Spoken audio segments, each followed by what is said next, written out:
চট্টগ্রামে এদের উৎপাত বেশি। দেখলে বোঝা যায় এ তো আস্ত শয়তান, এক ওয়াক্ত নামাজ নাই, একতারা দোতারা সেতারা তাম্বুরা জাম্বুরা এগুলো নিয়ে লাফালাফি করতেছে। আতরের গ্রান নাই, গাজার গন্ধে কাছে যাওয়া যায় না, পর্দার কোনো বালাই নাই, নারী পুরুষ সমানে যাতায়াত করছে, শিরকে আকবার করছে, পীরকে সাজদা করতেছে, মাজারে সাজদা করতেছে। আল্লাহর পবিত্র সত্তার কসম, এই রকম নিকৃষ্ট দুষ্ট দুশ্চরিত্রের মানুষ আহলে বাইতের উত্তরসূরি বংশধর হতে পারে না।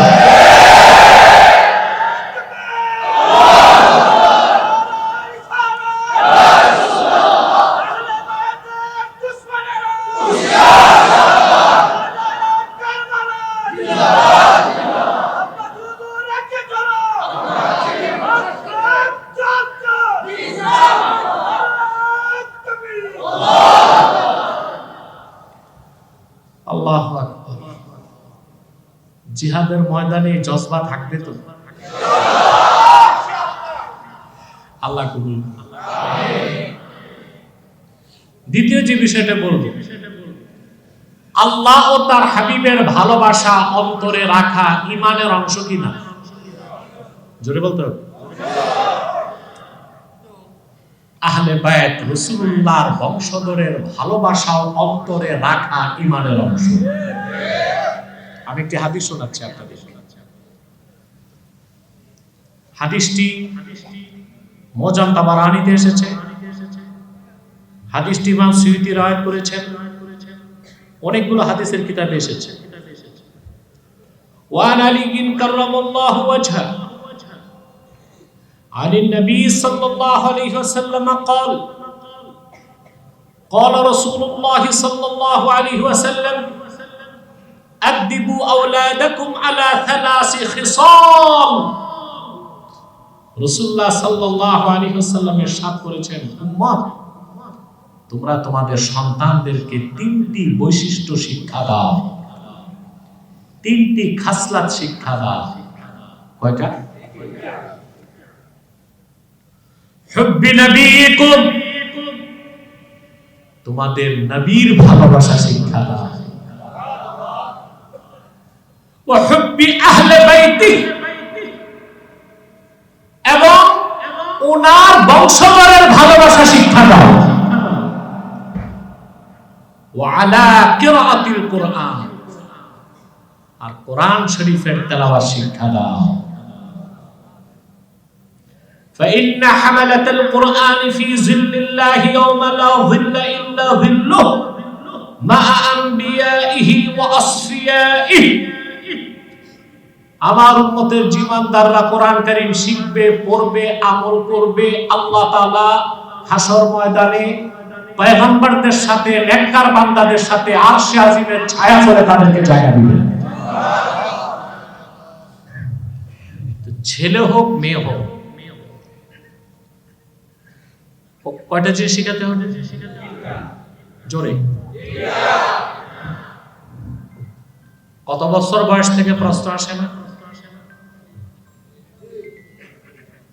মুস্তাদরাক আলা সাহিহাইনের হাদিস, রাসূলুল্লাহ সাল্লাল্লাহু আলাইহি ওয়াসাল্লাম ইরশাদ করেছেন, মুরু আওলাদাকুম বিস-সালাহ ওয়া হুম 7 সিনিন। তোমাদের সন্তানদের বয়স যখন 7 তখন নামাজের আদেশ করো।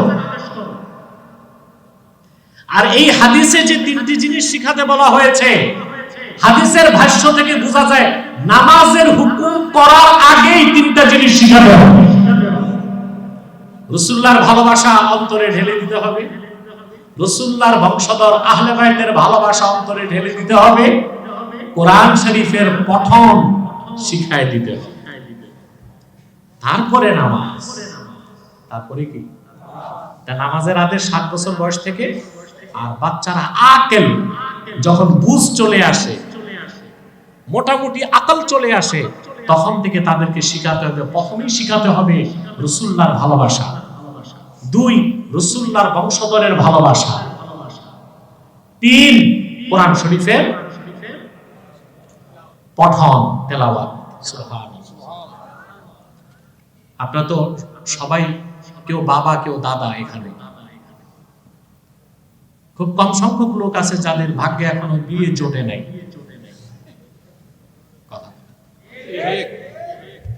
তো সন্তানকে এই তিনটা জিনিস শিখাবেন না ইনশাআল্লাহ? আল্লাহর হাবিবের ভালোবাসা, আহলে বাইতের ভালোবাসা, আর সব কিছুর আগে আল্লাহর কোরআন পড়তেই পারা। কি অভিশপ্ত কিন্ডারগার্টেন আসলো, আছে মৌলভী বাজারে কিন্ডারগার্টেন। এটা হচ্ছে ছাত্রদের মন মস্তিষ্ক থেকে, ছাত্রদের মন মস্তিষ্কে যেন ইসলামের নূর প্রবেশ না করে পরিকল্পিতভাবে সারা দেশে কিন্ডারগার্টেন করা হয়েছে। এই প্রজন্মের পর প্রজন্মকে ইসলাম বিদ্বেষী নাস্তিক প্রজন্ম গড়ে তোলার জন্য। কি উদ্ভট একটা কালচার। 4 বছরের বাচ্চা স্কুলে যায়,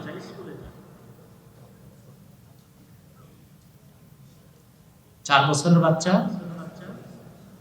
অথচ মনোবিজ্ঞানীরা বলে 6 বছরের আগে বাচ্চাদেরকে প্রতিষ্ঠানে ভর্তি করা উচিত। কয় বছর? এর আগে তাদের স্কুলে দেওয়া যাবে না। তারা খেলাধুলার মাধ্যমে যতটুকু শিখতে পারে, খেলাধুলার মাধ্যমে যতটুকু শিখতে পারে। কিন্তু কিন্ডারগার্টেন গুলো ঢাকাতে বিশেষ করে কি অবস্থা, ফজরের আগে মা কি উঠতে হয় ফজর নামাজ পড়ার জন্য না, বাচ্চাকে রেডি করতে।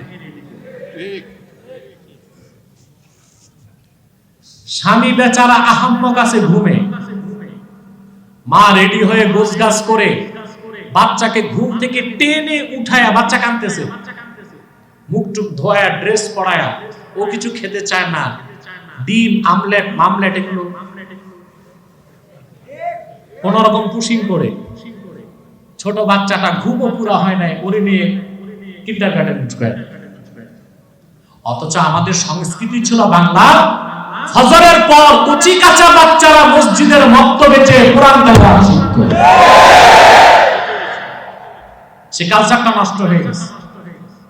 আপনাদের ভাগ্য ভালো, ফুলতুলির মরহুম পীর সাহেব রহমতুল্লাহ ইলমে কেরাতের খিদমতের মাধ্যমে আপনাদের বিভাগটাকে সেভ করে গেছে, আলহামদুলিল্লাহ। আমি কষ্ট পেয়েছি, এক মৌলভী সাহেব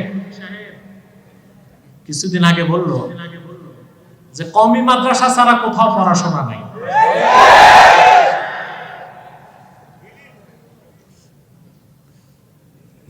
আমি তাদেরকে বলবো যে না, অবশ্যই কওমি মাদ্রাসা ইলমের মূল ধারাটাকে ধরে রেখেছে।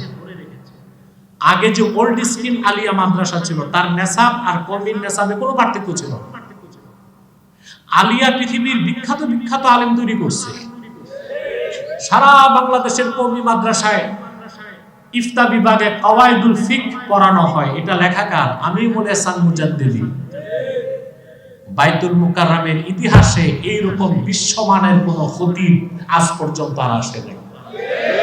সৈয়দ আমিরুল ইহসান মুজাদ্দিদি রাহমাতুল্লাহ কলকাতা আলিয়ার ছাত্র, পরবর্তীতে কলকাতা আলিয়ার শিক্ষক, পরে ঢাকা আলিয়ার শিক্ষক, পরে বাইতুল মুকাররমের খতিব। কওয়াইদুল ফিকহ তার লেখা, এটা দেওবন্দ পড়ানো হয়। আলিয়া মাদ্রাসাতে অনেক বড় বড় আলেম তৈরি হয়েছে, হইছে না? আপনাদের সিলেটে ছিল শাইখুল হাদিস মাওলানা হাবিবুর রহমান, উনি তো আলিয়ার ছাত্র ছিলেন। উনি তো আরব আমিরাতে বিচারক ছিলেন। হরমুজুল্লাহ শাহেদা, ওনার নামও শুনেছি। অনেক বড় বড় আলেম আলিয়া থেকে বের হয়েছে, খিদমত করেছে। আই খাতামাল্লাহু বিহিন নবুওয়াহ ওয়া হাকামা লা নাবিয়্যা বা'দা ওয়া আ'লানা ফিল কুরআনি বিল বুরহান আন্না মুহাম্মাদান সাল্লাল্লাহু আলাইহি ওয়াসাল্লাম খাতামুন নাবিয়্যিন ওয়াল মুরসালিন ক্বাবলা 15 মিআতি সানাহ আম্মা বা'দ। فأعوذ بالله من الشيطان الرجيم بسم الله الرحمن الرحيم إنما يريد الله ليذهب عنكم الرجس أهل البيت ويطهركم تطهيرا وعن جابر رضي الله تعالى عنه قال رأيت رسول الله صلى الله عليه وسلم في حجته يوم عرفة وهو على ناقته القصوى يخطب فسمعته يقول يا أيها الناس إني تركت فيكم ما إن أخذتم به لم تضلوا كتاب الله وإطرتي أهل بيتي رواه الترمذي وعن علي كرم الله وجهه قال رسول الله صلى الله عليه وسلم وعن علي كرم الله وجهه قال رسول الله صلى الله عليه وسلم أدبوا أولادكم على 3 خصال حب نبيكم وحب أهل بيته وعلى قراءة القرآن فإن حملة القرآن في ظل الله يوم لا ظل إلا ظله مع أنبيائه وأصفيائه صدق الله العظيم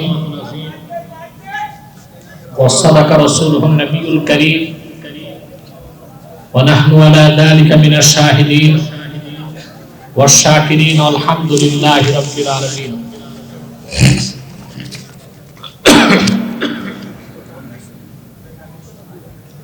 আহলে বাইতের মুহাব্বত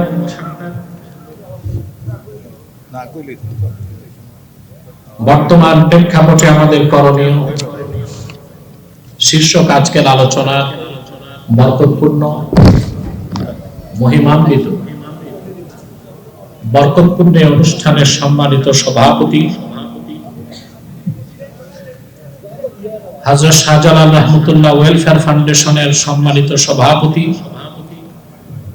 হাফিজ আলাউর রহমান টিপু বারাকাল্লাহু ফি উমরি হাজারাত উলামায়ে কেরাম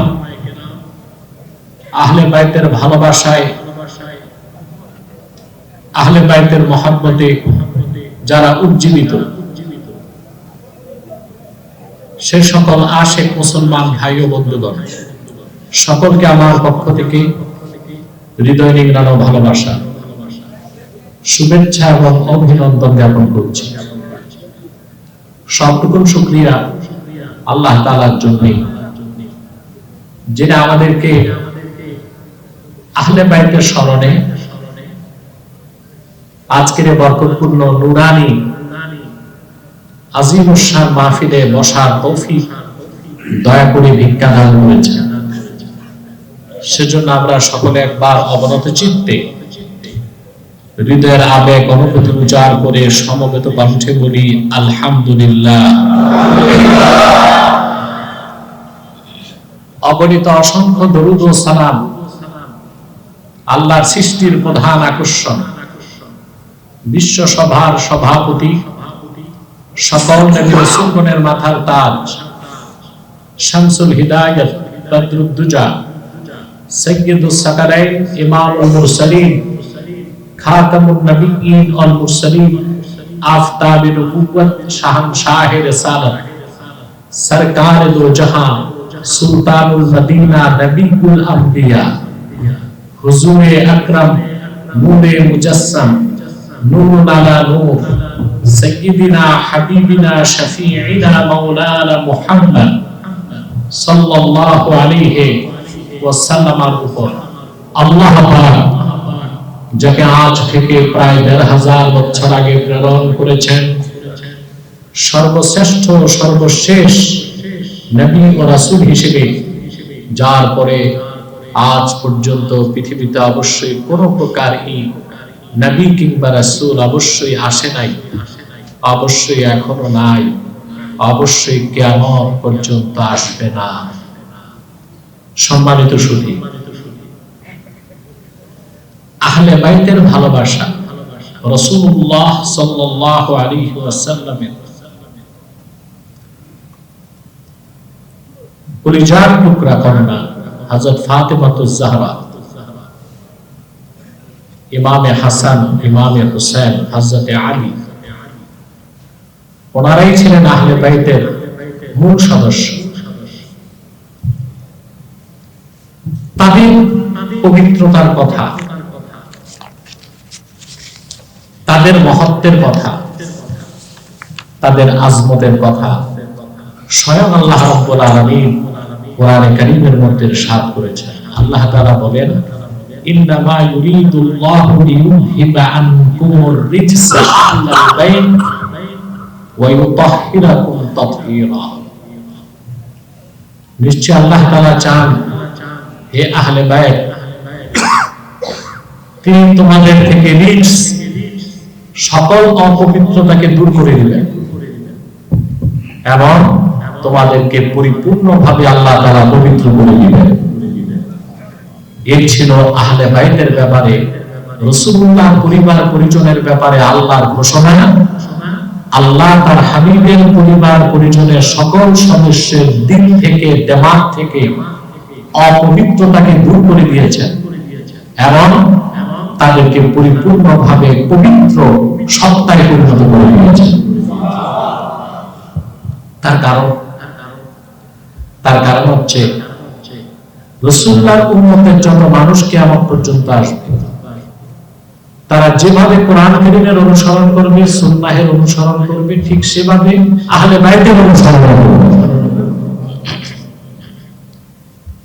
এখন কোরআন এবং হাদিস সকল ভুল ত্রুটির ঊর্ধ্বে, চোখ বন্ধ করে আমরা তার অনুসরণ করি, ঠিক কিনা?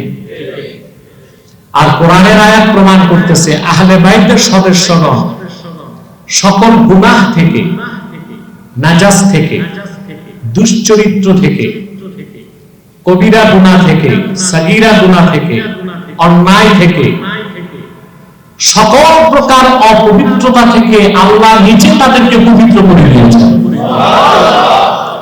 যেন কিয়ামত পর্যন্ত রাসূলুল্লাহর উম্মত কোরআন ও হাদিসের অনুসরণের পাশাপাশি আহলে বাইতের আনুগত্য এবং অনুসরণের জন্য করতে পারে। বলেন সুবহানাল্লাহ। হযরত আনাস ইবনে মালিক রাদিয়াল্লাহু তাআলা বর্ণনা করেছেন, عن أنس بن مالك رضي الله عنه قال إن رسول الله صلى الله عليه وسلم كان يمر بباب فاطمة 6 أشهر إذا خرج إلى صلاة الفجر يقول الصلاة يا أهل البيت إنما يريد الله ليذهب عنكم الرجس أهل البيت ويطهركم تطهيرا। হযরত আনাস বিন মালিক বলেন, এই আয়াত নাযিলের পর রাসূলুল্লাহ সাল্লাল্লাহু আলাইহি সাল্লাম লাগাতার 6 মাস ফজর নামাজের সময় হযরত ফাতেমা রাদিয়াল্লাহু তাআলা আনহার দরজার সামনে যে দাঁড়াতেন আর নামাজের জন্য বলতেন, আসসালাত ইয়া আহলাল বাইত, আমার পরিবারের সদস্যগণ নামাজের সময় হয়ে গেছে। ইন্নামা ইউরিদুল্লাহু লিইউযহিবা আনকুমুর রিজসা আহলাল বাইত ওয়া ইউতাহহিরাকুম তাতহীরা। আল্লাহ তাআলা ঘোষণা করেছেন, হে আহলে বাইত, আল্লাহ চান, আল্লাহ সুবহানাহু ওয়া তাআলা চান তিনি তোমাদের সমস্ত নাজাসকে, অপবিত্রতাকে দূর করবেন এবং তোমাদেরকে পরিপূর্ণভাবে পবিত্র করে দিবেন। রাসূলুল্লাহ আহলে বাইতের মর্যাদা এর চেয়ে বেশি আর কি হতে পারে? কোরআন যেমন অনুসরণীয়, সুন্নাহ যেমন অনুসরণীয়, আহলে বাইতও সেই রকম অনুসরণীয়। কিন্তু কথা হচ্ছে আহলে বাইত বা সাইয়্যিদ দাবি করার মতো বহু লোক হয়ে গেছে। অনেকে আহলে বাইত প্রমাণ করতে সাজানো তৈরি করে ফেলছে। সাজারা। আচ্ছা বলেন তো, ফাসেক ফাজেররা যেখানে হাদিসের নামে জাল হাদিস তৈরি করেছে, করছে না? বরেণ্য মুহাদ্দিসগণ জাল হাদিসগুলোকে পৃথক করে দেখায় দিয়েছেন এটা রাসূলুল্লাহর হাদিস না। অতএব জালভাবে মওজুভাবে সাজারাও তো তৈরি করা যায়। কেউ আহলে বাইত কিনা, রাসূলুল্লাহর কলিজার টুকরা হযরত ফাতেমার বংশধর কিনা, তার জন্য প্রথম দেখতে হবে তার সিরাত, তারপরে তার সূরা, তারপরে তার আমাল, তারপরে তার সাজারা। আগে সাজারা না, আগে দেখতে হবে অর্থাৎ তার আকীদায় কোনো ত্রুটি আছে কিনা। যদি কারো আকায়েদের মধ্যে ফিসফিল ইতিকাদ, আকীদায় ত্রুটি থাকে, শিরক থাকে, কুফর থাকে, খোদার কসম সে আহলে বাইতের বংশধর না, হতে পারে না। কোরআনের আয়াত প্রমাণ দিচ্ছে। এটা কি আমার কথা? আল্লাহ বলেছেন ইন্নামা ইউরিদুল্লাহু লিইউযহিবা আনকুমুর রিজসা আহলাল বাইত। রিজসুনের শাব্দিক অর্থ হয় নাপাক। মুফাসসিরগণ তাফসীর করছেন গুনাহ।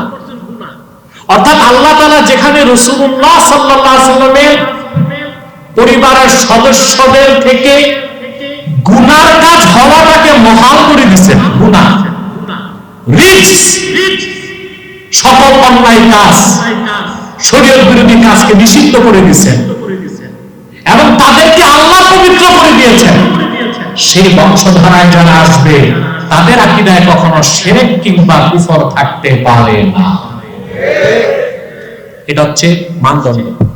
এটা কি কথা বলেন? আমাদের উপমহাদেশে অনেকেই দাবি করে সাইয়্যিদ। আপনার ওইদিকে চুনারঘাট এলাকায় দেখা যায় ঘরে ঘরে সাইয়্যিদ।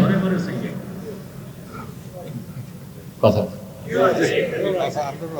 ঘরে ঘরে সাইয়্যিদ অর্থাৎ মুখে নাই দাড়ি, এক ওয়াক্ত নামাজ নাই, কোরআন সুন্নাহর বিশ্বাসও নাই, লিখে রাখছে সৈয়দ অমুক। আপনি চোখ বন্ধ করে বলতে পারবেন সে সৈয়দ নয়।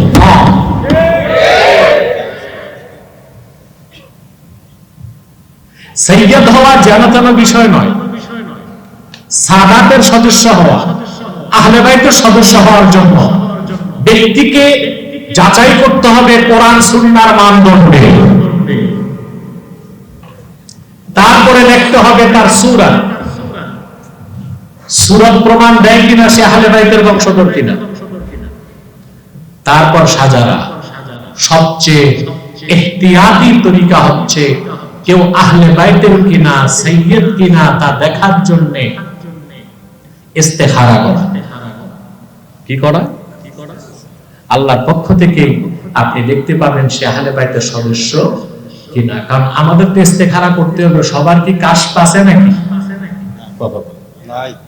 আল্লাহ বুজুর্গ যারা ইলমুল মুকাশাফা আল্লাহ যাদের দান করছেন, ওলিদেরকে দিবেন না কথা। তারা সাইয়্যিদ আহলে বাইতদের পাশে গেলেই বুঝতে পারে যে উনি কে। এটা কাশফের মাধ্যমে। কানজুল উম্মানের হাদিস রাসূলুল্লাহ সাল্লাল্লাহু আলাইহি ওয়াসাল্লাম ইরশাদ করেছেন ইত্তাকু ফিরাসাতাল মুমিন ফাইন্নাহু ইয়ানজুরু বিনূরিল্লাহ। আমার উম্মতের মুমিনদের ফিরাসাত থেকে বাঁচো, তারা আল্লাহ প্রদত্ত নূর দিয়ে দেখতে পায়। যার কাশফ নাই সে কি করবে? ইস্তেখারা করবে। আমাদের সবার ইস্তেখারা হয় না, কারণ সমস্যা দুই জায়গায়। জবান ঠিক নাই, রিজিক ঠিক নাই। ঠিকটা তো ঠিক মতো মানলেন না। জবান ঠিক নাই, রিজিক ঠিক নাই, রুজিতে সমস্যা, কথায় সমস্যা। এই জন্য ইস্তেখারা অনেক সময় হয় না। তবে তওবা ইস্তেগফার করে করবেন, আপনি দেখতে পাবেন, বুঝতে পাবেন। রাসূলুল্লাহ সাল্লাল্লাহু আলাইহি সাল্লামের কলিজার টুকরা হযরত ফাতেমা ওনার বংশধরকে কিয়ামত পর্যন্ত আল্লাহ তাআলা নিরাপত্তা দিবেন। মহব্বতের সাথে বলেন সুবহানাল্লাহ। عن عبد الله بن وهب بن زمعة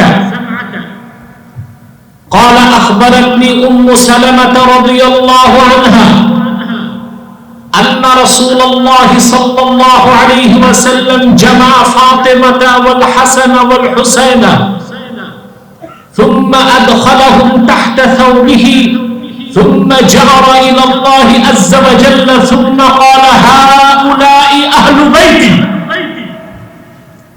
উম্মে সালামা রাদিয়াল্লাহু তাআলা আনহা বলেন, আমি একদিন দেখলাম রাসূলুল্লাহ সাল্লাল্লাহু আলাইহি ওয়াসাল্লাম একটা চাদরের মধ্যে হযরত ফাতেমাকে বসালেন, হযরত হাসানকে বসালেন, হযরত হোসেনকে বসালেন, অন্য বর্ণনায় আসছে হযরত আলীকেও বসালেন।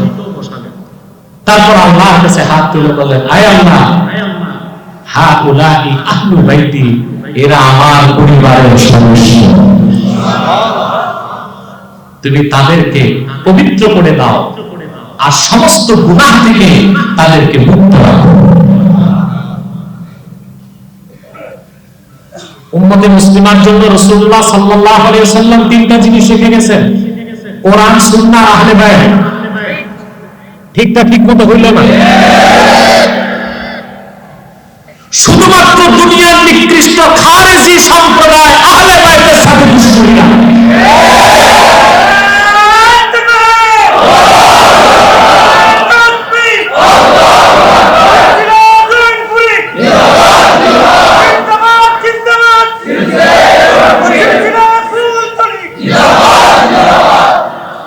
খারিজি খুঁজতে ইরাক যাইতে হবে না। খারিজিদের উৎপত্তি হারুরা, ইরাকে। কোথায়? 12,000 ছিল তাদের সংখ্যা। হযরত আব্দুল্লাহ বিন আব্বাসকে হযরত আলী 3 বার পাঠাইছেন তাদের বুঝাতে। 3 বার যখন বুঝ মানে নাই, হযরত আলী তাদের সাথে যুদ্ধ করছেন। 8,000 খারিজিকে হত্যা করা হয়েছে, 4,000 খারিজি ছড়ায় গেছে। ইমামে হোসেন রাদিয়াল্লাহু তাআলা আনহু নূরময় কণ্ঠ মোবারকে যে ছুরি ধরেছিল, যে কুখ্যাত কাফেরগুলো ইমাম হোসেনের উপর হাত দিয়েছে, ওখানে খারিজিও ছিল, রাফিজিও ছিল। খারিজিদের অভ্যাস এজিদের দালালি করা, এজিদের পক্ষ নেয়। আর রাফিজিদের অভ্যাস সাহাবায়ে কেরামকে গালি দেয়। রাফিজিদের সাথে আমাদের সম্পর্ক নাই, খারিজিদের সাথে সম্পর্ক নাই। আমরা হচ্ছি ইমামে হোসেনের উত্তরসূরি, আহলে বাইতের আশিক।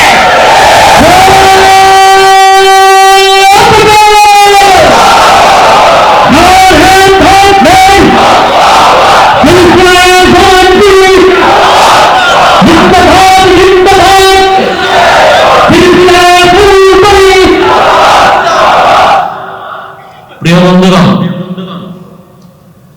এবার আমি গুরুত্বপূর্ণ 3টি কথা বলবো। আহলে বাইতের অনুসরণ কি করে করব?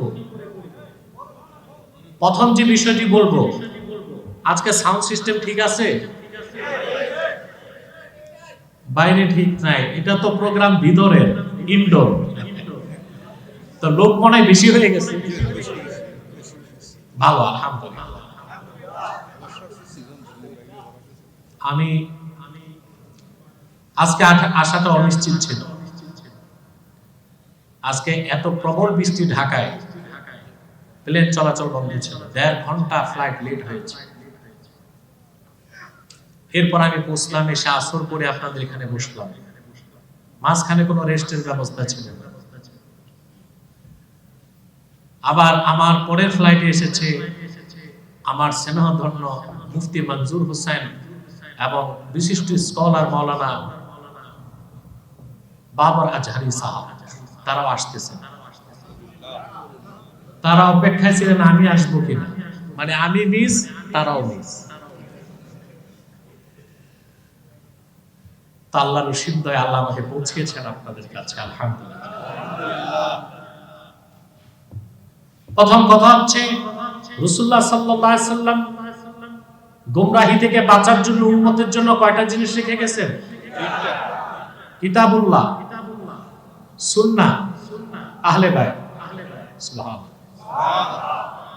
আমি দুইটা হাদিস শোনাচ্ছি। একটা হাদিস খুব মাশহুর, আপনারা জানেন।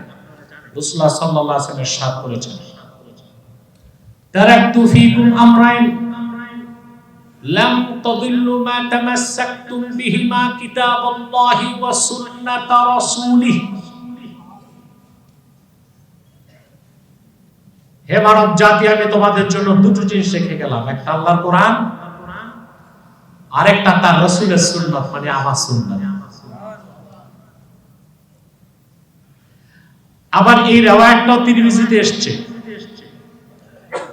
বিদায় হজ্জের দিন আরাফার ময়দানে রাসূলুল্লাহ সাল্লাল্লাহু আলাইহি সাল্লাম কাসওয়া নামক উষ্ট্রির পিঠে বসা অবস্থায় খুতবা দিচ্ছিলেন। রাসূলুল্লাহ সাল্লাল্লাহু আলাইহি সাল্লাম বলেন, ইয়া আইয়ুহান নাস, হে সমবেত জনতা, ইন্নী তারাকতু ফীকুম মা ইন আখাযতুম বিহ লাম তাদিল্লু। আমি তোমাদের জন্য যে বিষয়, যে জিনিস দুটো রেখে যাচ্ছি, যা গ্রহণ করলে কখনোই তোমরা পথভ্রষ্ট হবে না। কিতাব আল্লাহ, একটা হচ্ছে আল্লাহর কোরআন, ওয়া ইতরাতি আহলে বাইতি, আরেকটা হচ্ছে আমার বংশধর। দুইটা হাদিসকে সামনে রেখে আমরা সিদ্ধান্তে পৌঁছলাম, রাসূলুল্লাহ সাল্লাল্লাহু আলাইহি ওয়াসাল্লাম কিয়ামত উম্মতের গুমরাহি থেকে বাঁচার জন্য কয়টা জিনিস রেখে গেছেন? কিতাবুল্লাহ, সুন্নাহ, আহলে বাইত। এখান থেকে বোঝা যায় কোরআন ও হাদিসকে মানার ক্ষেত্রে যেমন আমরা নিরাপদ, প্রকৃত আহলে বাইতের অনুসরণের ক্ষেত্রে আমরা নিরাপদ। তবে তাকে আহলে বাইত হতে হবে। আহলে বাইত, যার আকীদায় শিরক আছে, যার আকীদায় কুফর আছে, যার আকীদায় মারাত্মক বিদআত আছে। বাংলাদেশে এমন ভণ্ড পীর আছে, এক ওয়াক্ত নামাজ পড়ে না, গাঁজা খায়, গান বাদ্য করে, ঢোল ঢক্কর পিটায়, দাবি করে ইমাম হোসেনের বংশধর। চিনছেন? কথা বলে নিশ্চয় আপনাদের চিনার কথা। চট্টগ্রামে এদের উৎপাত বেশি, দেখলে বোঝা যায় এ তো আস্ত শয়তান। এক ওয়াক্ত নামাজ নাই, একতারা, দোতারা, সেতারা, তাম্বুরা, জাম্বুরা, এগুলো নিয়ে লাফালাফি করতেছে। আতরের গ্রান নাই, গাজার গন্ধে কাছে যাওয়া যায় না। পর্দার কোনো বালাই নাই, নারী পুরুষ সমানে যাতায়াত করছে, শিরকে আকবার করছে, পীরকে সাজদা করতেছে, মাজারে সাজদা করতেছে। আল্লাহর পবিত্র সত্তার কসম, এই রকম নিকৃষ্ট, দুষ্ট, দুশ্চরিত্রের মানুষ আহলে বাইতের উত্তরসূরি বংশধর হতে পারে না।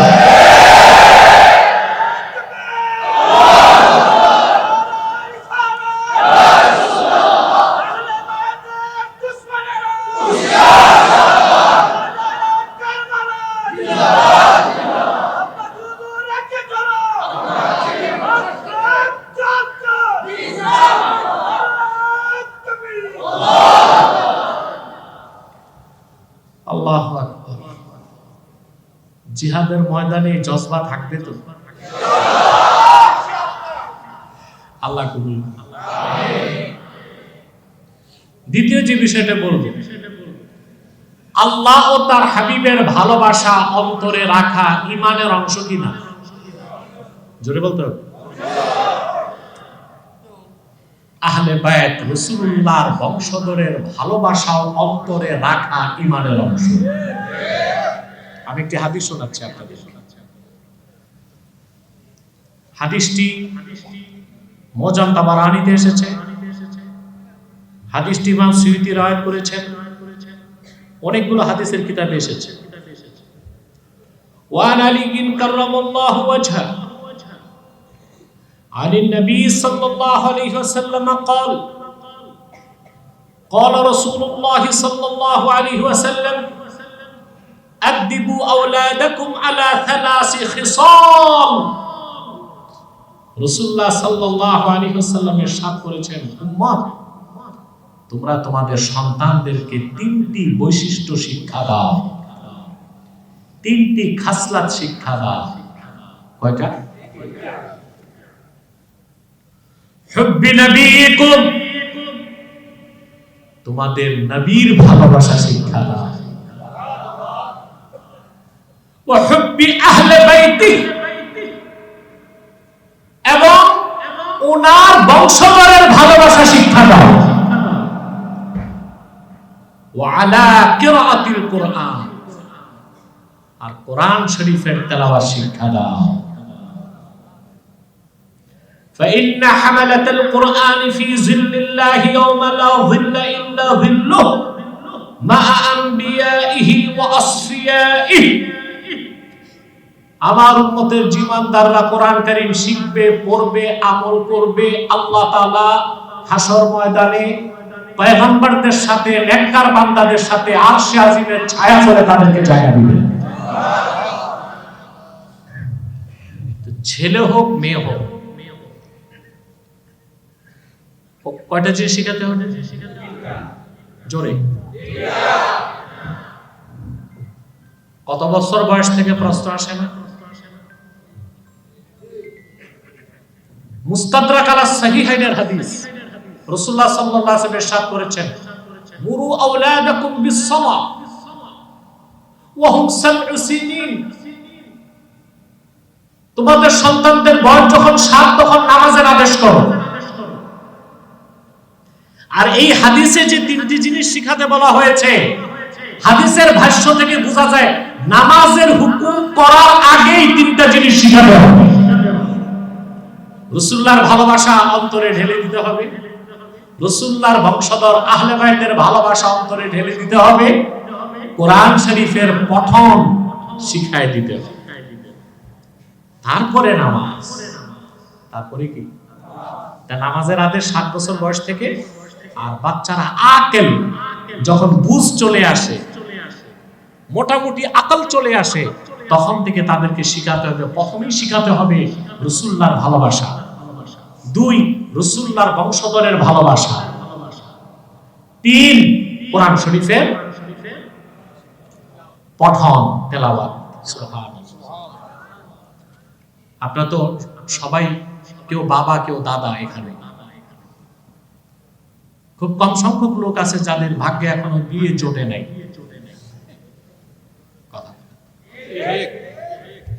তো সন্তানকে এই তিনটা জিনিস শিখাবেন না ইনশাআল্লাহ? আল্লাহর হাবিবের ভালোবাসা, আহলে বাইতের ভালোবাসা, আর সব কিছুর আগে আল্লাহর কোরআন পড়তেই পারা। কি অভিশপ্ত কিন্ডারগার্টেন আসলো, আছে মৌলভী বাজারে কিন্ডারগার্টেন। এটা হচ্ছে ছাত্রদের মন মস্তিষ্ক থেকে, ছাত্রদের মন মস্তিষ্কে যেন ইসলামের নূর প্রবেশ না করে পরিকল্পিতভাবে সারা দেশে কিন্ডারগার্টেন করা হয়েছে, এই প্রজন্মের পর প্রজন্মকে ইসলাম বিদ্বেষী নাস্তিক প্রজন্ম গড়ে তোলার জন্য। কি উদ্ভট একটা কালচার। 4 বছরের বাচ্চা স্কুলে যায়,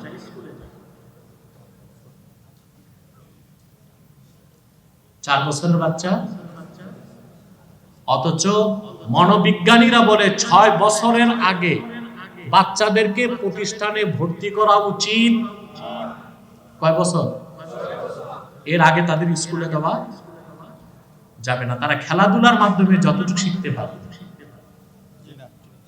খেলাধুলার মাধ্যমে যতটুকু শিখতে পারে। কিন্তু কিন্ডারগার্টেন গুলো ঢাকাতে বিশেষ করে কি অবস্থা, ফজরের আগে মা কি উঠতে হয় ফজর নামাজ পড়ার জন্য না, বাচ্চাকে রেডি করতে। স্বামী বেচারা আহাম্মক আছে ঘুমে, মা রেডি হয়ে গোছগাছ করে বাচ্চাকে ঘুম থেকে টেনে উঠায়া, বাচ্চা কাঁদতেছে, মুখ টুক ধোয়া, ড্রেস পরায়া, ও কিছু খেতে চায় না, ডিম আমলেট মামলেট এগুলো কোন রকম পুশিং করে ছোট বাচ্চাটা ঘুমও পুরা হয় নাই, ওরে নিয়ে কিন্ডারগার্টেন ঢুকায়। অথচ আমাদের সংস্কৃতি ছিল বাংলা, ফজরের পর কচি কাঁচা বাচ্চারা মসজিদের মক্তবে যে কোরআন তেলাওয়াত শিখত। সে কালচারটা নষ্ট হয়ে গেছে। আপনাদের ভাগ্য ভালো, ফুলতুলির মরহুম পীর সাহেব রহমতুল্লাহ ইলমে কেরাতের খেদমতের মাধ্যমে আপনাদের বিভাগটাকে সেভ করে গেছে,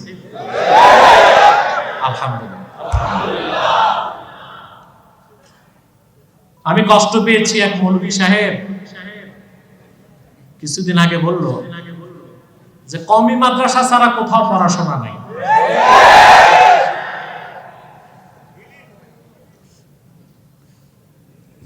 আমি তাদেরকে বলবো যে না, অবশ্যই কওমি মাদ্রাসা ইলমের মূল ধারাটাকে ধরে রেখেছে। আগে যে ওল্ড স্কিম আলিয়া মাদ্রাসা ছিল, তার নেসাব আর কওমির নেসাবে কোনো পার্থক্য ছিল না। আলিয়া পৃথিবীর বিখ্যাত বিখ্যাত আলেম তৈরি করছে। সারা বাংলাদেশের কওমি মাদ্রাসায় ইফতা বিভাগে কওয়াইদুল ফিক পড়ানো হয়। এটা লেখাকার আমিরুল ইহসান মুজাদ্দিদি। বাইতুল মুকাররমের ইতিহাসে এইরকম বিশ্বমানের কোন খতিব আজ পর্যন্ত আর আসে নাই। সৈয়দ আমিরুল ইহসান মুজাদ্দিদি রাহমাতুল্লাহ কলকাতা আলিয়ার ছাত্র, পরবর্তীতে কলকাতা আলিয়ার শিক্ষক, পরে ঢাকা আলিয়ার শিক্ষক, পরে বাইতুল মুকাররমের খতিব। কওয়াইদুল ফিক তার লেখা, এটা দেওবন্দেও পড়ানো হয়। আলিয়া মাদ্রাসাতে অনেক বড় বড় আলেম তৈরি হয়েছে, হইছে না? আপনাদের সিলেটে ছিল শেখুল হাদিস মাওলানা হাবিবুর রহমান, উনি তো আলিয়ার ছাত্র ছিলেন। উনি তো আরব আমিরাতে বিচারক ছিলেন। হরমুজুল্লাহ শাহেদা, ওনার নামও শুনেছি। অনেক বড় বড় আলেম আলিয়া থেকে বের হয়েছে, খেদমত করেছে। কওমি আলিয়ার বিভেদ সৃষ্টি যারা করে, তারা মূলত ছোট কলিজা রাখে, দিন ছোট, কনজাস্টেড মাইন্ড।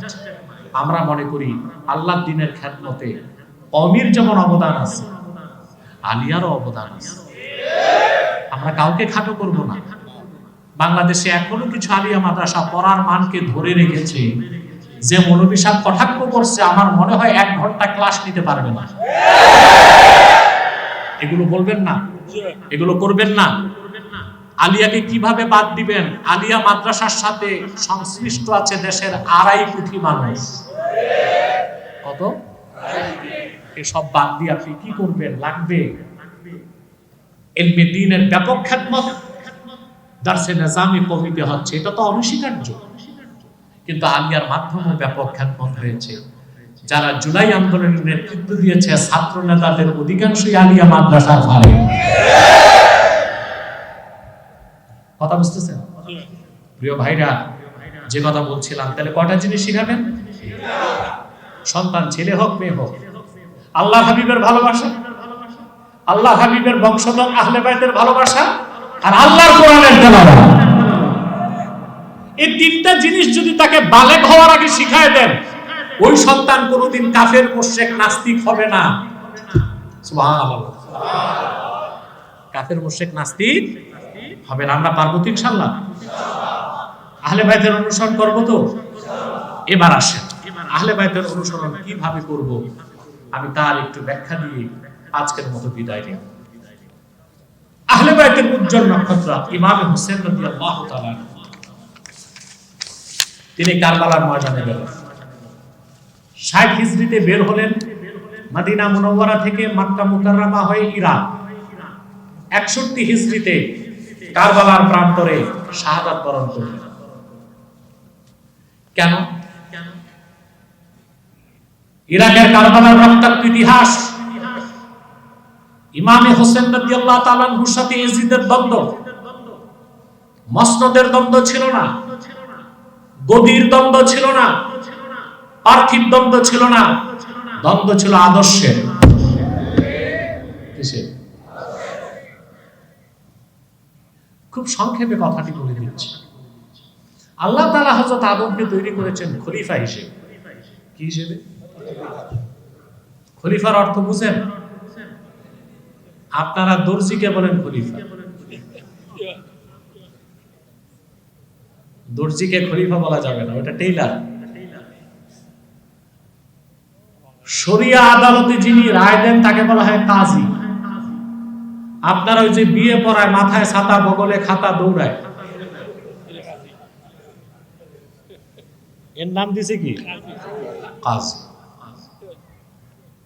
টেইলার খলিফা না, আর ম্যারেজ রেজিস্টার কাজী না। এগুলো কুখ্যাত ইংরেজরা অপসংস্কৃতি ঢুকায় গেছে, এগুলো আমাদের ঠিক করতে হবে। আপনারা কেউ কাজী সাহেব থাকলে রাগ করেন না।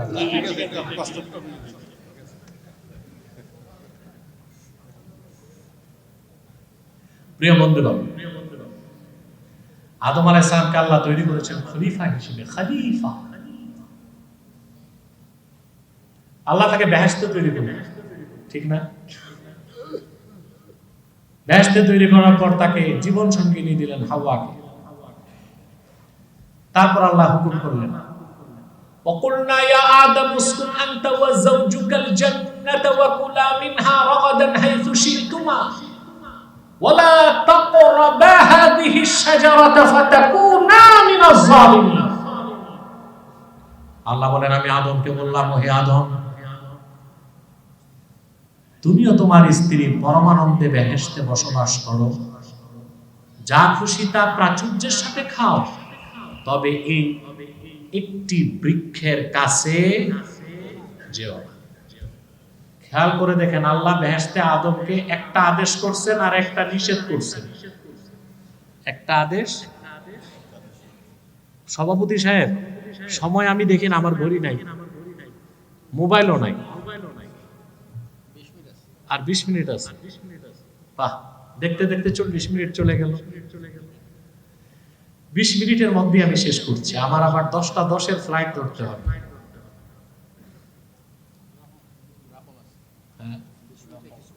কম আছে। প্রিয় সুধীগণ, কথা শুনতেছেন তো? আল্লাহ একটা আদেশ করলেন আদমকে, আর একটা কোথায়? যে আদেশ মানা নিষেধ ছাড়া, এর নাম ইবাদত। এর নাম কি? শয়তানের প্ররোচনায় হযরতে আদম একটা ভুল করে ফেলছিল। গুনাহ করছেন বলতে পারবো না, পাপ করছেন বলতে পারবো না, শয়তানের প্ররোচনায় ভুল হয়েছে। কি হয়েছে? আল্লাহ তাকেও তার স্ত্রীকে বেহেশত থেকে নামাই দিলেন। শত শত বছর তওবা করছেন, কবুল হয় না। এ ব্যাপারে সহিহ সনদে 5টা হাদিস আছে। হযরত আদমের মনে পড়ছে আল্লাহর হাবিবের কথা, দোয়াতে বলছেন, আল্লাহ মুহাম্মদ সাল্লাল্লাহু আলাইহি সাল্লামের খাতিরে আমারে maaf করে দাও। এই হাদিস আল মুস্তাদরাক আলা সাহিহাইনও আছে, মুজাম তাবারানীতেও আছে, মাওয়াহিবুল লাদুনিয়াতেও আছে, শারহে মাওয়াহিবও আছে। একদম সহিহ সনদে 5টা riwayat পাওয়া যায়। কয়টা? আল্লাহ ডেকে বলছেন, কাইফা আরাফতা মুহাম্মাদা ওয়া লাম আখলুকহু।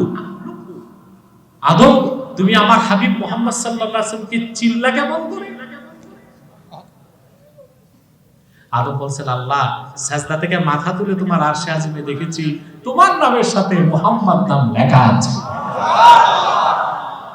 আল্লাহ বলেন, ঠিকই বলেছ, আমার সবচেয়ে প্রিয় আমার হাবিব মুহাম্মদ সাল্লাল্লাহু আলাইহি সাল্লাম, ওনার খাতিরে তোমাকে maaf করে দিলাম। ইবাদত শুরু হলো কই? বেহেশতে। দুনিয়া শুরু হলো খেলাফত। আল্লাহ তাকে ওহী দিলেন, হযরত আদম রাসূল হইলেন, নবী হইলেন। আল্লাহ বললেন, এবার আমার জমিনে আমার হুকুমকে কায়েম করো। আদেশ মানা নিষেধ ছাড়া তার নাম ইবাদত, আদেশ মানানো নিষেধ ছাড়ানো তার নাম খেলাফত। আবার বলছি, আদেশ মানা নিষেধ ছাড়া তার নাম কি? আদেশ মানানো নিষেধ ছাড়ানো তার নাম কি? আমরা বাংলাদেশে হুজুররা কি করি? মানুষকে বলি, ভাই নামাজ পড়েন, নামাজ পড়লে এত সওয়াব আছে, ঠিক না? কিন্তু কেউ যদি নামাজ না পড়ে হানাফি মাযহাবের ফতোয়া অনুযায়ী তাকে বেত্রাঘাত করতে পারবো? কথা বলেন। না, বেত খাইতে হবে, দিলে খাইতে হবে, ঠিক কিনা? কিন্তু খেলাফতের ভিত্তিতে রাষ্ট্র বানাতে পারলে বেনামাজিকে আমাকে বেল মারতে হবে না, পুলিশের হুইসেল শুনলে সব বেনামাজি মসজিদে ঢুকবে। আদেশ মানা নিষেধ ছাড়া ইবাদত, আদেশ মানানো নিষেধ ছাড়ানো। মাতো মাতো আরো মাতো আরো মাতো।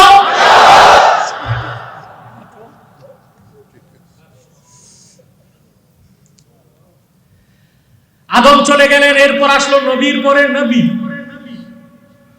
খেলাফতের দায়িত্ব পালন করেছেন নবীগণ, মানব জাতিকে রাজনৈতিক নেতৃত্ব দিচ্ছেন নবীগণ। বুখারী শরীফের হাদিস, হাদিসটি মুসলিম শরীফেও আছে। রাসূলুল্লাহ সাল্লাল্লাহু আলাইহি ওয়াসাল্লাম ইরশাদ করেছেন, কানা বানু ইসরাঈল তাসুসুহুমুল আনবিয়াউ কুল্লামা হালাকা নাবিয়্যুন খালাফাহু নবী ফাইন্নাহু লা নাবিয়্যা বাদি ফাসায়াকুনু খুলাফাউ ফায়াকফুরুন। রাসূলুল্লাহ সাল্লাল্লাহু আলাইহি ওয়াসাল্লাম বলেছেন, বনি ইসরাইলের রাজনৈতিক নেতৃত্ব দিতেন নবীগণ। তা বোঝা যায় ভালো রাজনীতিও আছে, কথা বলো আছে, ভালো রাজনীতিও আছে, আছে কিনা? আছে। একটা রাজনীতির সম্পর্ক শয়তানের সাথে, আরেকটা রাজনীতির সম্পর্ক হচ্ছে ইবাদতের সাথে। রাসূলুল্লাহ সাল্লাল্লাহু আলাইহি ওয়াসাল্লাম বলেছেন, একজন নবী চলে গেলে আরেকজন নবী আসতেন, কিন্তু আমি মুহাম্মদ সাল্লাল্লাহু আলাইহি ওয়াসাল্লাম আল্লাহ সর্বশেষ নবী, আমার পরে কিয়ামত পর্যন্ত কোনো নবী নাই, কোনো রাসূল নাই।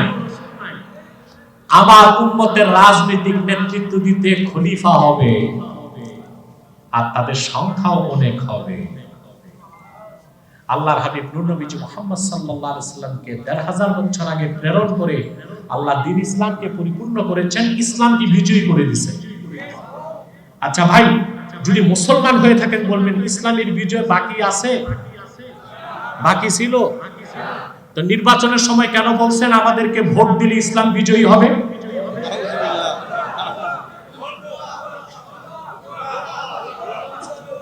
এই কথা বললে ঈমান থাকবে?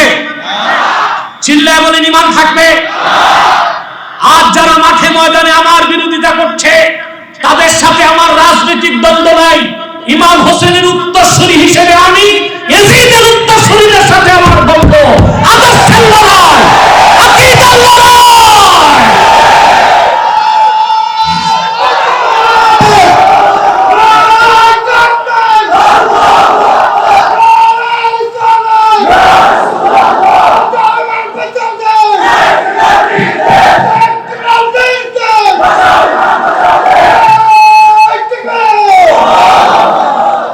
প্রিয় বন্ধুগণ, ইসলাম তো বিজয়ী হয়ে গেছে ১৫০০ বছর আগে। এতটুক বলা যায় আমাদেরকে ভোট দিলে মুসলমানরা বিজয়ী হবে, এটা বললেও কোন রকম ঈমানটা বাঁচানো যায়। ঈমানটা আরে বুঝছো না বা, এটা বললে কোন রকম ঈমানটা বাঁচানো যায়। বোকা বোকা ওয়ালি সিদ্দিকী বোকা, না বোকা কি ডিস্টার্ব হবে? কথা বুঝতেছেন? তাহলে যদি বলে আমাদেরকে ভোট দিলে মুসলিমরা বিজয়ী হবে, তাহলে কোন রকম বাঁচানো, ইসলাম বিজয়ী হবে বললে ঈমান শেষ। ঈমান তাহলে বলতেছিলাম আমার নবীজি মুহাম্মদ সাল্লাল্লাহু আলাইহি ওয়াসাল্লাম ১৫০০ বছর আগে ইসলামকে পরিপূর্ণ করলেন, মহাবিজয়ী করলেন। তিনি আল্লাহর কাছে চলে যাবার পর খেলাফতের দায়িত্ব পেলেন আবু বকর সিদ্দিক রাদিয়াল্লাহু তাআলা। বুঝতেছেন? তারপর হযরত ওমর, তারপর হযরত ওসমান, তারপর হযরত আলী। খোলাফায়ে রাশিদিন কয়জন?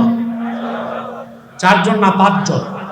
পঞ্চম জন হযরত ইমাম হাসান রাদিয়াল্লাহু তাআলা। তিনিও খেলাফতের দায়িত্ব নিয়েছিলেন, তবে ৬ মাস পর তিনি হযরত মুয়াবিয়ার খেলাফতকে সমর্থন দিয়েছেন। হযরত হাসান রাদিয়াল্লাহু তাআলার সমর্থনের কারণে হযরত মুয়াবিয়ার খেলাফত বৈধতা পেয়েছিল।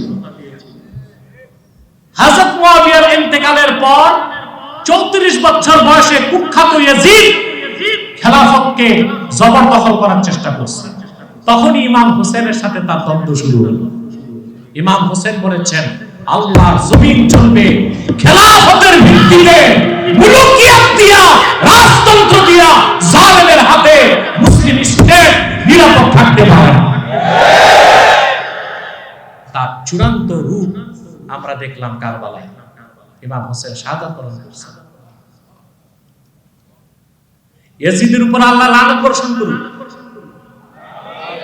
বলেন আল্লাহুম্মা আমিন। যারা ইয়াজিদের দালালি করে তারা খারিজি, যারা হযরত মুয়াবিয়াকে গালিগালাজ করে তারা রাফিজি। আমরা হযরত মুয়াবিয়াকে সম্মান করি, তিনি সাহাবী, কিন্তু ইয়াজিদকে আমরা নিন্দা করি, ঘৃণা করি, লানত করি। ইয়াজিদকে আমি ব্যক্তিগতভাবে কাফের মনে করি। এটা আমার কথা না, মাহমুদ আলুসি রুহুল মাআনি 25তম খণ্ড 309 পৃষ্ঠায় কোরআন শরীফের আয়াতের ব্যাখ্যা করতে যে বলেছেন যে আমার প্রবল বিশ্বাস, ইন্নাল খাবিথা লাম ইয়াকুম মুসাদ্দিকান বিরিসালাতিন নবী সাল্লাল্লাহু আলাইহি ওয়াসাল্লাম। মাহমুদ আলুসি রুহুল মাআনি 25তম খণ্ডে লিখছেন, আমার প্রবল ধারণা ইয়াজিদ আল্লাহর হাবিবের রিসালাতকে বিশ্বাস করত না। তো তাকে কি মুসলমান বলা যায়? আমরা আহলে বাইতের অনুসরণ যদি বর্তমানে করতে চাই, করব? কথা বলেন। আহলে বাইতের ভালোবাসা হৃদয়ে রেখে, আহলে বাইতের সূর্য সন্তান, আহলে বাইতের উজ্জ্বল নক্ষত্র ইমামে হোসেনের আদর্শকে লালন করব। আমরা রাজনীতি বিশ্বাস করি, খেলাফার রাজনীতি। আমরাও চাই আলাহুল খালক ওয়াল আমর, জমিন যার, হুকুম তার, তবে সেটা গণতন্ত্র, রাজতন্ত্র, সমাজতন্ত্র দিয়ে নয়।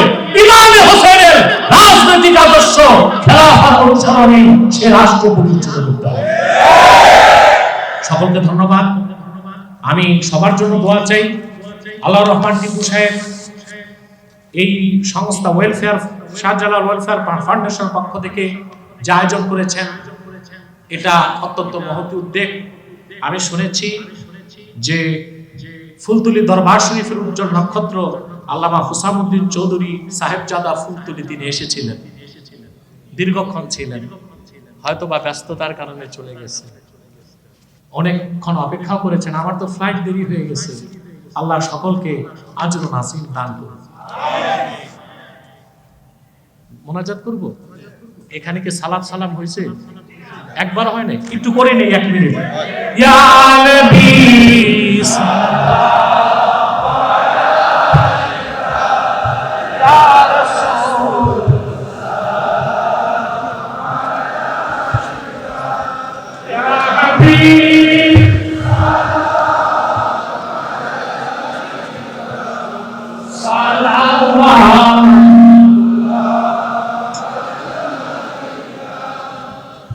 মুহাম্মাদুর রাসূলুল্লাহ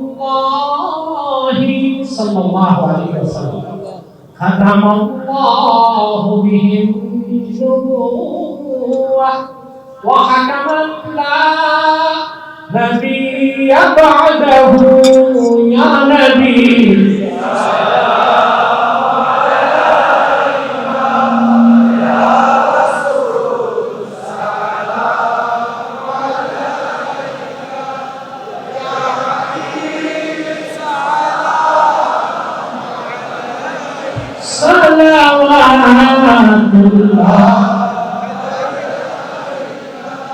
بلغ العلا بكماله كشف الدجى بجماله.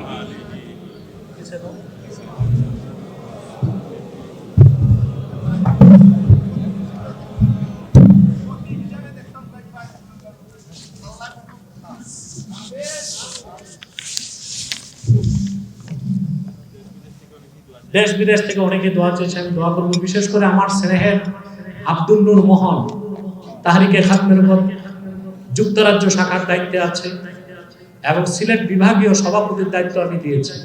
তার জন্য দোয়া করবেন। আপনাদের জন্য একটা সুন্দর হসপিটাল করেছে, জানেন আপনারা? আমি এবং আপনাদের এমপি নাসির রহমান সাহেব আমরা উদ্বোধন করেছিলাম, আমি এসেছিলাম, ইনসানিয়াত হসপিটাল। তো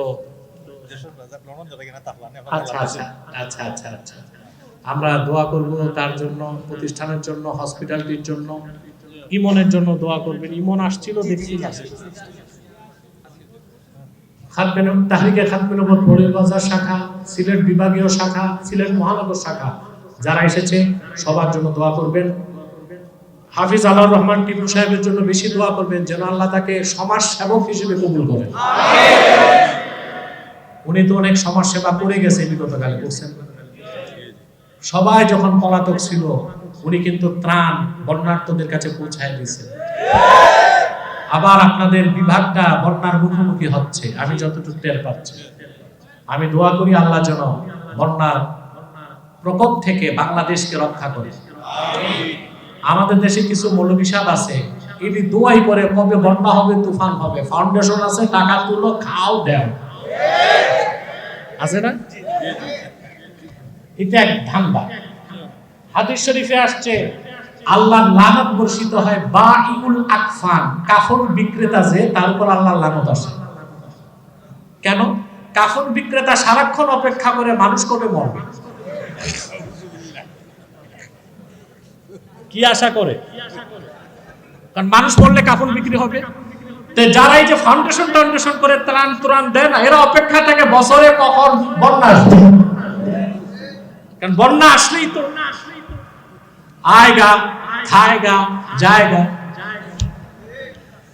তো আল্লাহ রহমান টিপু সাহেব ওই রকম না, তিনি নিজ উদ্যোগে আপনাদেরকে নিয়ে ত্রাণ বিতরণ করেন না? আর এই মহতী অনুষ্ঠানটা প্রতি বছরই তো হয়। আমাকে আগেও দাওয়াত করেছিলেন, আমি আসতে পারি নাই, দুঃখিত। আসুন একটু দোয়া করি। আমিও মাগরিব পরে চলে যাব এয়ারপোর্ট, আপনারা থাকবেন, আপনাদের যাওয়া নাই, ছুটি নাই। আমার মনে হয় মুফতি মনজুর হোসেন চলে এসেছে, উপস্থিত, তিনি চলে এসেছেন। মাগরিবের পর তিনি বক্তব্য রাখবেন, তারপর ইনশাআল্লাহ সাইফুল আজম বাবর আল আজহারি তিনিও চলে আসতেছেন, খুব কাছাকাছি আছেন। এশার পর তিনি বক্তব্য রাখবেন। আমি যে মুনাজাতটা করব এটা আপাতত মুনাজাত করছি, কিন্তু বিদায়ী মুনাজাত হবে এশার পরে, আপনারা তারপরে যাবেন ইনশাআল্লাহ। আলহামদুলিল্লাহি রাব্বিল আলামিন ওয়াল আকিবাতু লিল মুত্তাকিন ওয়াসসালাতু ওয়াসসালামু আলা নাবিয়িনা ওয়া নাবিয়িল আমবিয়া মুহাম্মাদিন সাল্লাল্লাহু আলাইহি ওয়াসাল্লাম রাহমাতিল লিল আলামিন। আল্লাহ তাআলা আহলে বাইতের মুহাব্বত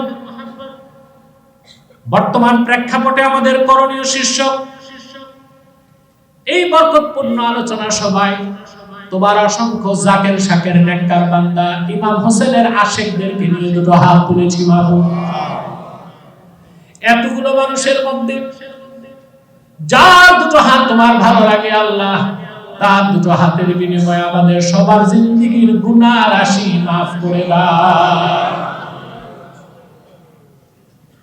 হৃদয়ের গভীর থেকে দোয়া করি আল্লাহ, তোমার আখিরি নবী নূর নবীজি আমার মুহাম্মদ মুস্তাফা সাল্লাল্লাহু আলাইহি ওয়াসাল্লাম আজ থেকে ১৫০০ বছর আগে দুনিয়া থেকে বিদায় নিয়েছেন। হায়াতুন নবী হিসেবে জান্নাতুল ফিরদাউস রওজা মুবারকে বিশ্রাম নিয়েছেন। মাবুদ, জীবনে একবার তোমার আখিরি নবী নূর নবীজি আমার মুহাম্মদ মুস্তাফা সাল্লাল্লাহু আলাইহি ওয়াসাল্লামের জান্নাতুল ফিরদাউস রওজা মুবারকে উপস্থিত হয়ে বললাম, তোমার হাবিবের নূরের কদমে দরুদ ও সালামের হাদিয়া দেবার আগে আল্লাহ তুমি ডাক দিও না।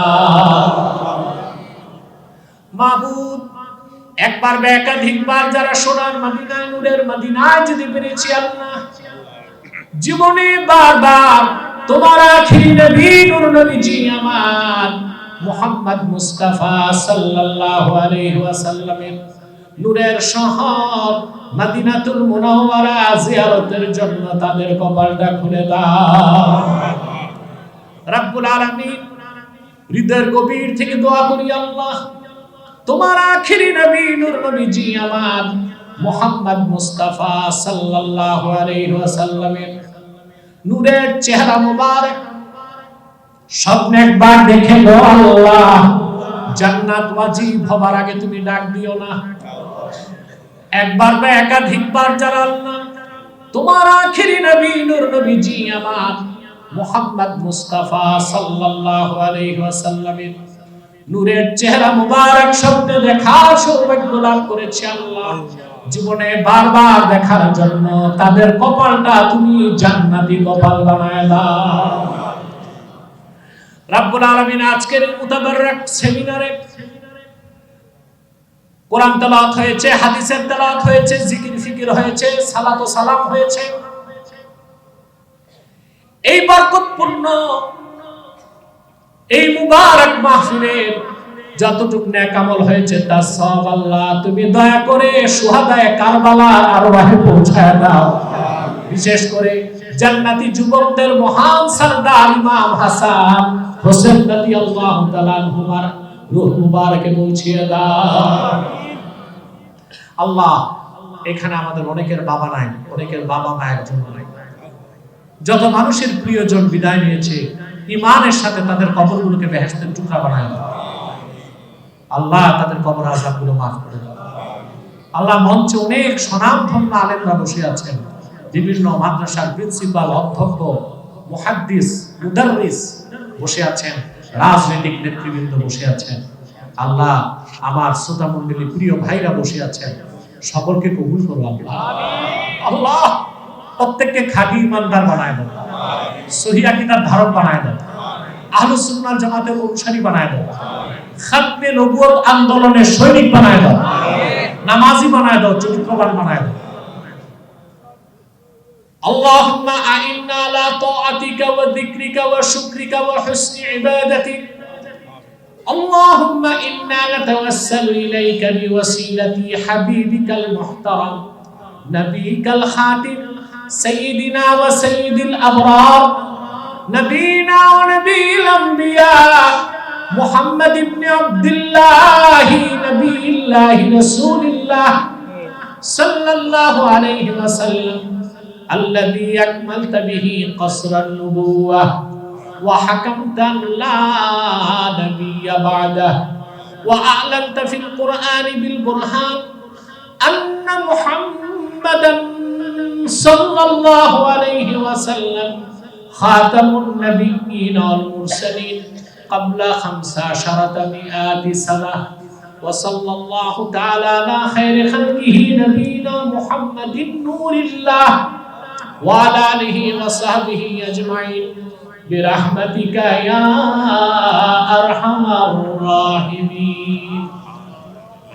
السلام عليكم ورحمة الله تعالى وبركاته.